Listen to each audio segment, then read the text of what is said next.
Okay, so the Norwegian TV has a pretty interactive screen here. So they've got all sorts of stuff. There's a TV, which really doesn't have a lot of channels. They've got movies for purchase, and then they have complimentary movies as well.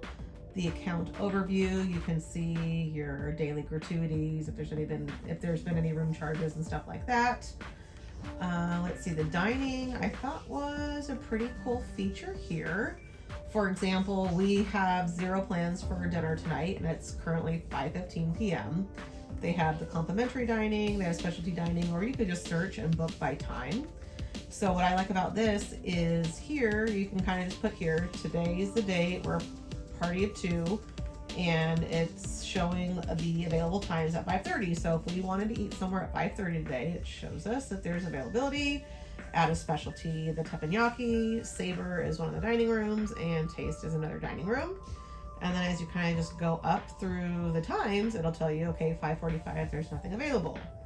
Let's see what's available at 6. Okay, at 6 o'clock, we've got the 2 complimentary dining rooms. And then again, as you keep going on, it will get better, I promise.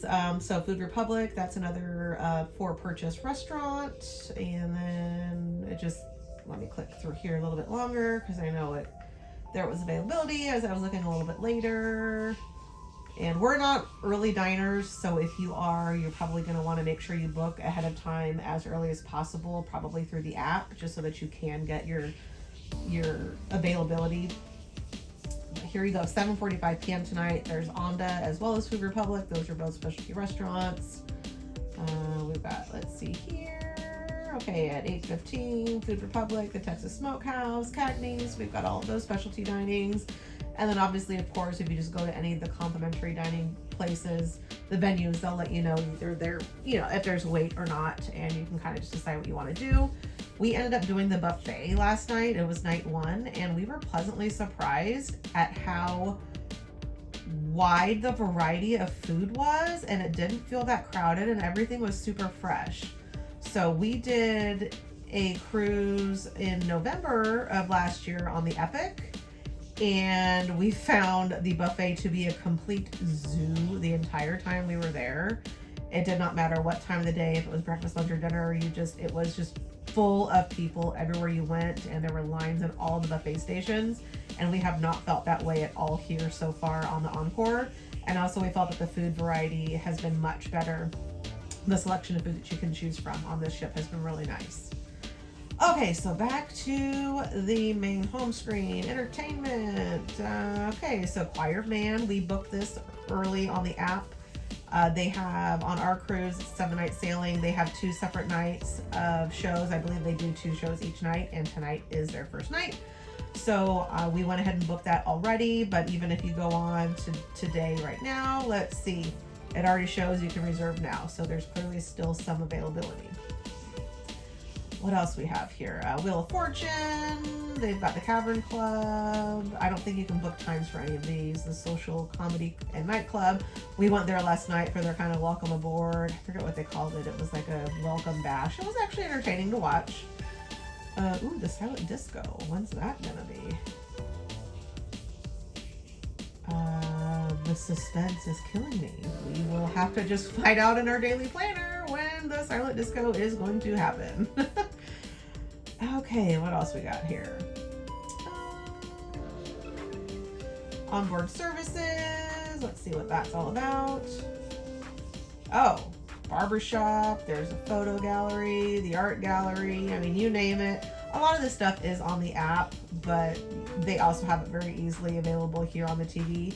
And because they switched the free at sea to the more at sea, I know last time we cruised with Norwegian, we did the free at sea plus, so we had the unlimited basic internet package, so we weren't limited to minutes.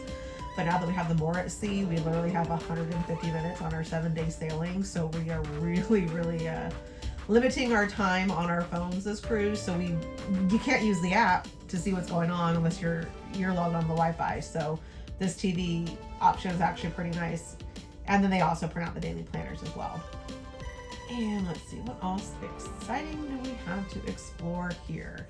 Bars and lounges just tells you the bars and lounges on the ship. Onboard activities the same. I clicked on spa, and unfortunately it's very similar where you can't actually find anything like pricing. It's like, hey, here's a couples massage, price for 2 people, but there's no price. So a lot of the items here on the TV are similar to the app, where if you really want to find out more information, you're going to have to actually go to that venue that you're looking for. The weather, which just kind of tells you the whole, actually, like your entire itinerary, what the weather's supposed to be like. And what I am most excited about is crossing all my fingers and toes that our Great Stirrup Cay Day does stay. Oh, it already changed. Or like literally 5 minutes later, or 5 minutes earlier, I did this and it showed that the wind was, oh, it just switched as we're talking. It went from 4 miles to 7 and now back to 4. So let's hope that wind stays down so that we can actually go there, because we were unsuccessful with our first attempt on the Epic back in November. So we are really hoping to be able to explore their private island. So we shall see. We don't have anything on the messaging. Shore excursions, again, if you're interested in any of that, they've got the flyers also in your cabin. Just go to the shore excursions desk if you didn't already book anything. The calendar will tell you if you have anything booked, which we should have Choir of Man tonight. Boom. As you can tell, we're going pretty lazy. We have one thing on our itinerary this cruise, and that's the show tonight. So I'm very much looking forward to that.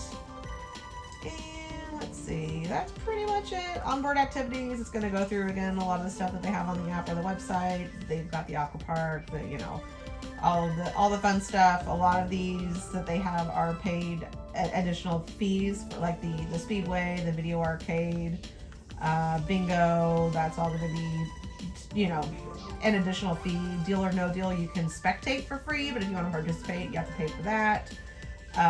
Today, all of the water slides were open and running, so we like to try and wait until it's a port day when it's a little bit less crowded, and do the water slides on the ship while everybody else is in port. So hopefully all the slides will be open tomorrow, and we will do that before we get off the ship in Tano Bay.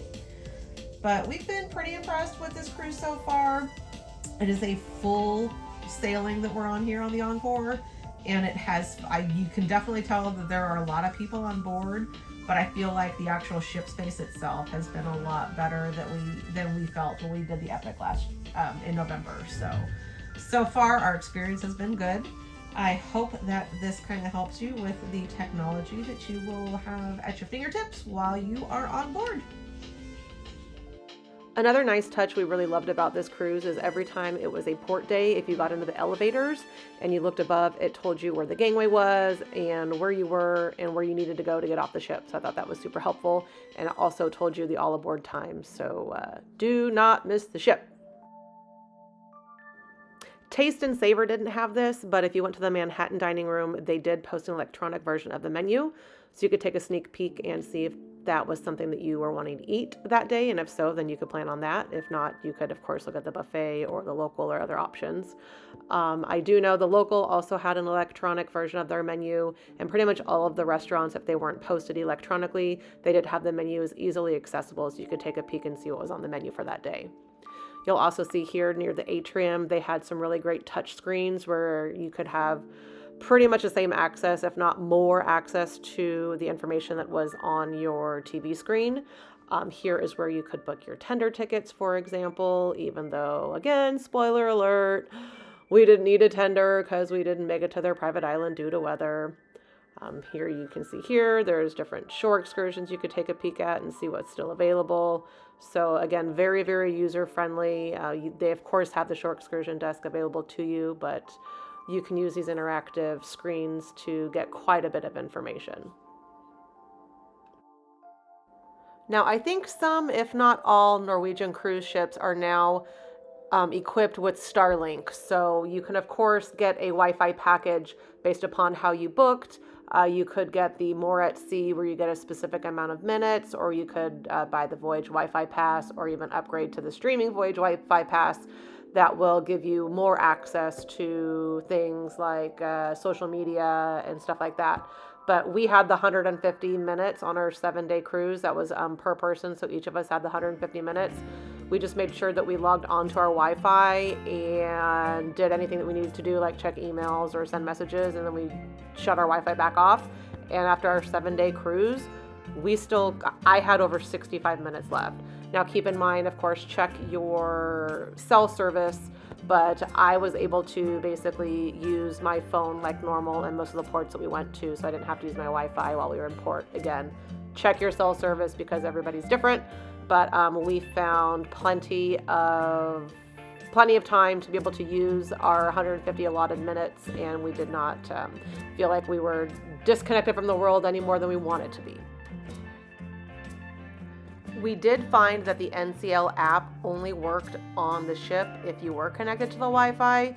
So really, unless you're using your Wi-Fi minutes on your package, the app seemed to be a waste to us, which is why we really enjoyed all of these touchscreens and the interactive TV that we had in our cabin.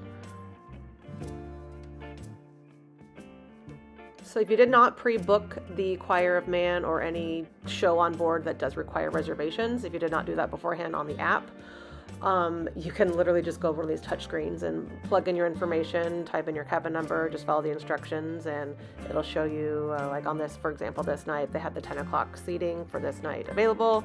You just click continue, and boom, all of a sudden you have a reservation for the seat. Again, this is a complimentary show, but it does require reservations, so super easy to do.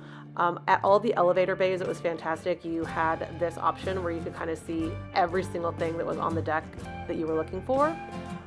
Here at the District Brew House, they had electronic screens with their beers on tap, and they had some really fun little specialty cocktails on tap. And to wrap it up, this was the best crew on the ship. Fantastic cruise. There will be many more videos on this cruise we did to follow, but wanted to give you guys a little bit of information on the technology on board because it is really a nice touch to have. And a lot of this, if not all of it, actually all of it that I showed you, we didn't need to be connected to the Wi-Fi for. So you can do things with technology, and you do not need to be hooked up to the Wi-Fi when you're on board. You just have to kind of figure out what you can and can't do. Thanks again for watching. We hope you enjoyed and found this helpful. If you did, don't forget to subscribe, follow, comment. If you have any questions, let us know, and we will help you out any way possible. Thanks, and I look forward to sharing more information.